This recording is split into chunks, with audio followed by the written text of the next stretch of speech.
Hello viewers, welcome to my channel রসই ঘর।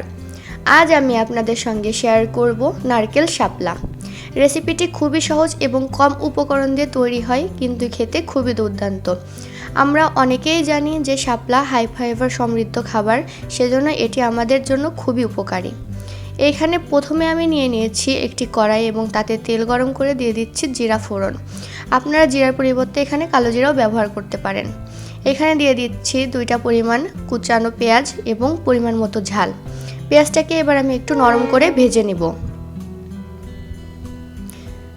এবার এই পেঁয়াজ ভাজার ভিতর দিয়ে দিচ্ছি কোরানো নারিকেল। আপনারা চাইলে এখানে নারিকেল বাটাও ব্যবহার করতে পারেন, কিন্তু কোরানো নারিকেলটা দিলে একটু ভালো লাগে খেতে। খুব সুন্দর একটা মিষ্টি গন্ধ আসা পর্যন্ত নারিকেলটাকে আমরা ভালোভাবে ভেজে নিব। এবার দিয়ে দিচ্ছি পরিমাণ মতো হলুদ। বেশ ভালো করে ভাজা ভাজা হয়ে গেলে দিয়ে দিবেন এভাবে কেটে রাখা শাপলার ডাঁটিগুলা। এবার এটাকেও বেশ কিছুক্ষণ ভালোভাবে কষিয়ে নিতে হবে।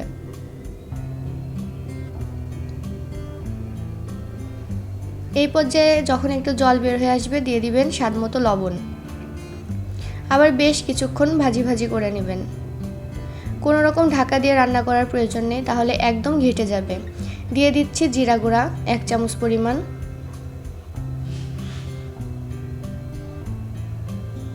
ভালোভাবে আমি মিশিয়ে নিচ্ছি।